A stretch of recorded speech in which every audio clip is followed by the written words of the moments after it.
When I was just a little fool, my mama sent me off to a place called school. I liked the part about taking a nap, but seemed everything else was a load of crap, no fooling. Taught us George Washington chopped down the cherry tree so we could all have freedom, justice, and liberty. Did I mention Columbus discovered America? Well, I went off to college, and believe it or not, the harder I studied, the dumber I got. Taught us we was all geniuses, folks back home was asses, and elites like us ought to rule the masses. Some schooling. Had to drop out, though.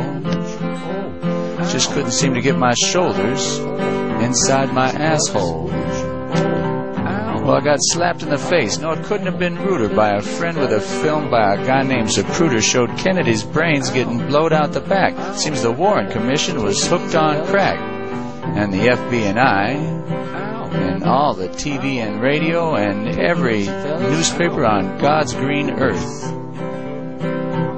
Well, the day JFK got blown away, old George Bush was in the CIA, and though E. Howard Hunt might have held the gun, George Bush Sr. was surely the one that said, do it. Told him again during Watergate, do it. Sold that slogan to Nike. 40 years later, I'm preaching away. Seems my head's still out in the light of day, but people are still crying, Kennedys are still dying, and the TV and the papers and the teachers still lying. Seems it's still pretty dark out in the middle of the day, even if you don't have your head shoved up 3 miles up your asshole. There are many things we will never know about the assassination. The guilty parties have done all they can to make it this way. Investigations have been blocked. Much evidence has been destroyed. Witnesses have been murdered. We are left with bits and pieces. So what do? If we do what scientists do, we take the bits and pieces and try to guess what they mean, argue with each other, and try to figure it out. If we do what the prosecutors do, we develop a theory about what happened based on the evidence and challenge the accused to come up with an alternative explanation that isn't ridiculous. There are certain things about the Hoover memo that demand answers. Why did George Bush lie and say he was not the George Bush referred to in the memo? Why would the CIA ask the FBI to report to them about CIA operations? And why would George Bush leave Dallas the day of the assassination and travel all the way to Washington, D.C. to receive this stupid, lying report? We're going to take up these questions and others, and we should, because this is one of the most important pieces of evidence in the entire case and really deserves careful examination. To understand what was in Hoover's mind when he wrote the memo, we need some historical background to understand the complex relationships between the FBI, the CIA, and Lee Harvey Oswald. While Oswald was in the Marines, he was stationed at a top-secret air base for U-2 spy planes, where he learned Russian. This is not the standard training for a Marine grunt. He was obviously being groomed for some sort of special intelligence work. He got a hardship discharge from the military to take care of his mother, who wasn't ill, and he immediately bought a plane ticket with money he didn't have and flew to Russia. As soon as he got to Russia, he renounced his U.S. citizenship and declared his intention to turn over all the military secrets he had learned while he was in the Marines. He later married, and after a few years returned to the U.S., where all his friends were men with CIA connections and who all died shortly after the assassination and before they could testify about their relationship with him. So Oswald very likely at some point worked for the CIA. But, according to declassified secret documents of the Warren Commission, they were told by the Dallas District Attorney and the Attorney General of the state of Texas that Lee Harvey Oswald was working for the FBI at the time of the assassination, that his informant number was S-179, and that he was receiving $200 a month.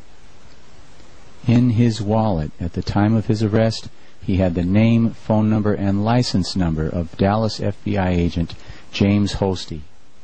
Witnesses have testified about secret meetings and package exchanges between Oswald and other FBI agents outside this garage.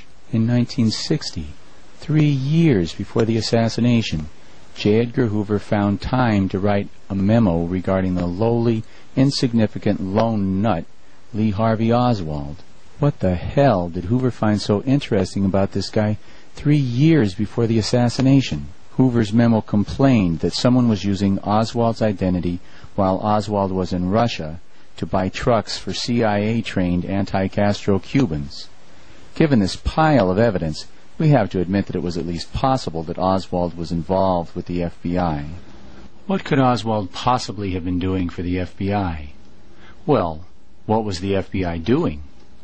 Hoover was helping JFK crack down on the CIA.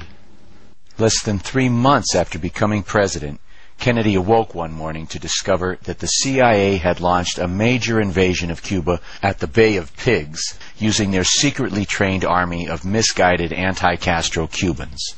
Allen Dulles, the CIA chief, figured that if he launched an invasion with the CIA's private army, Kennedy would be forced to order an all-out invasion of Cuba to back them up. Kennedy refused to go along, and the entire CIA army was killed or captured. Recently declassified documents show that Kennedy had never approved the CIA plan for a massive invasion at the Bay of Pigs. And while Kennedy publicly took the blame for the CIA disaster, there's an old saying that victory has 100 fathers and defeat is an orphan, because I'm the responsible officer of the government. He quietly fired the top 3 men at CIA, Allen Dulles, Richard Bissell, and General Charles Cabell. He still had an army of CIA-trained Cuban terrorists to contend with. He lied to them. I can assure you that this flag will be returned to this brigade in a free Havana. And he allowed them to keep training for raids against Cuba at several CIA-sponsored training camps under various names: Operation 40, Operation Mongoose, Alpha 66, and several others. But the Cuban Missile Crisis changed everything, and most of all, it changed John Kennedy. In October of 1962, the world was brought to the brink of nuclear war when Kennedy was told that the Russians were building nuclear missiles in Cuba 90 miles off American shores. Kennedy announced that the U.S. would stop all Russian ships headed towards Cuba. The Russians announced that they would not be stopped in international waters by U.S. ships. Both sides prepared for war.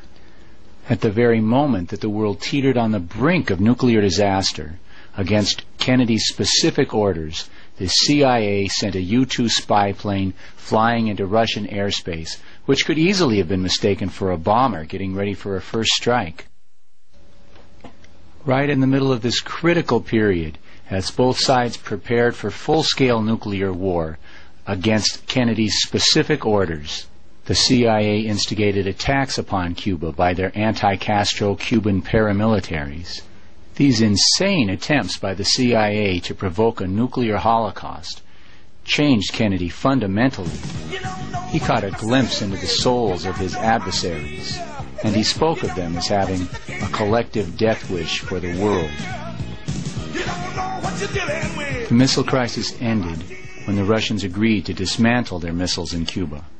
However, Khrushchev, the Russian leader, insisted that these CIA training bases be dismantled, and that the Russians be allowed to verify this with inspections.